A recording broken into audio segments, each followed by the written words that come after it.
చాలా మంది వెళ్ళి వస్తున్నారు ప్రవచనాలు వినడానికి. అంటే మనలాగే వస్తున్నారు వెళ్తున్నారు. కానీ ఒక పేదవాడు మాత్రం రోజు చూస్తున్నాడు, చాలా బాధగా వెళ్తున్నారు, చాలా ఆనందంగా వస్తున్నారు. మన కొంతమంది ఏంటనుకుంటున్నారు, ఈ మ్యాచ్ గెలిచి ప్రకాశ్ గెలి పని లేదు, ఈ ప్రతి సంవత్సరం అవసరం మాకు ఇబ్బంది పెట్టేసి చేస్తున్నారు అలాగే అనమాట. ఏంటి మనకి ప్రసాదాలు ఉన్నాయి కదా వెళ్తున్నారు, మేము వెళ్తాము, కొంతమంది వచ్చినట్టు వస్తున్నారు అనమాట. ఈ పేదవాడు చూస్తున్నాడు రోజు కూడా ఏం చేస్తున్నారు, ఎందుకు వెళ్తారు, చాలా దుఃఖంగా వెళ్తున్నారు, చాలా ఆనందంగా వస్తున్నారు, ఏంటి కారణం, అది ఏం జరుగుతుంది అని ఇతనికి ఆలోచన వచ్చింది అనమాట. ఇతను కూడా కొన్ని రోజులు వెయిట్ చేసిన తర్వాత వెళ్ళాడు బుద్ధ భగవాన్ దగ్గర.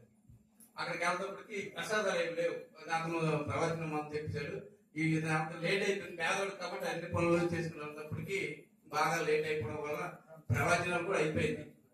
అంటే చాలా మంది వస్తుంటారు, ప్రసాదాలు ఉన్నాయో చెక్ చేసుకుని వస్తుంటారు అలాగనమాట. అలా చెక్ చేసుకుని ఇక్కడ వస్తుంటే వస్తారు, వస్తారు లేదు లేట్ వచ్చినట్టు అలా వస్తుంటారు. ఈ బుద్ధ భగవాన్ దగ్గరికి అంతమంది వెళ్తుంటారు, ఇక్కడికి ఎప్పటికీ టైం దొరకదు, కానీ మొత్తానికి టైం దొరుకుతుంది, టైం వెళ్తాడు. ఈ కర్మ నేను ఏం తప్పు చేశాను, నేనే పేదవాడికి ఎందుకు బ్రతకాలి, నాకేం లేదా, నేనే అంతమంది పాపం చేశానా, నేనే చాలా పేదవాడు ఉన్నాను, నాకు మరి ఇది లేదా, నేను ఇలాగే బ్రతకాలా అని ఇతను బాధపడతాడు అన్నమాట.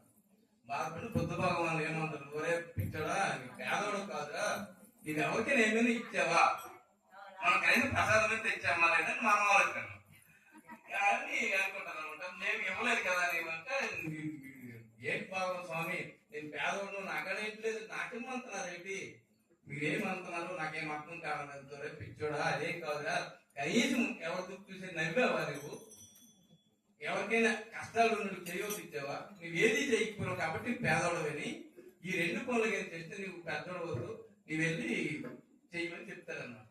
ఇక అతను వచ్చేస్తాడు చాలా ఆనందంగా, చాలా బాధతో కాదు, నేను పేదవాడిని కాదు, నేను పెద్దవాడినే, కానీ నేను ఇవ్వకపోవడం వల్ల నేను పేదవాడు ఉన్నానని చెప్పేసి అక్కడి నుంచి వచ్చేదో 10 మందితో చూసి నవ్వడం, 10 మందికి సహాయం చేయడం, అన్ని రకాలు చేయడం. ఇతను కూడా కొన్ని రోజులకి అంతమంది కూడా వీడు పేదవాడు కూడా మంచివాడు అని చెప్పేసి వీడికి అంతమంది ధన సహాయకరం చేయడం వల్ల ఇతను కూడా పెద్దవాడు అయ్యాడు అన్నమాట.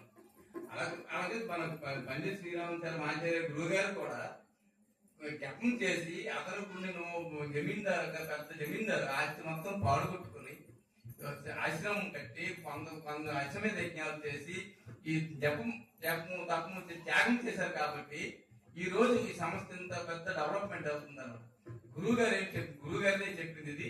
మనం కూడా త్యాగం చేస్తే, మనం కూడా 10 మందితో నవ్వడం, సరదాగా ఉండడం, ఎప్పుడు ఏడు ముఖం పెట్టుకుని నాకు ఏట్లేదు లేదని బాధపడకుండా ఉండడము, ఇంటికాడ అత్తమామలు చక్కగా చూసుకోవడం, మన కుటుంబ సభ్యులకు అంతమంది తప్పులు చూసుకోవడం, మనం అంతమందితో స్నేహంగా ఉంటే మనం ఎప్పుడు పెద్దవాళ్ళం, ఎప్పుడు పేదవాళ్ళం కాదు.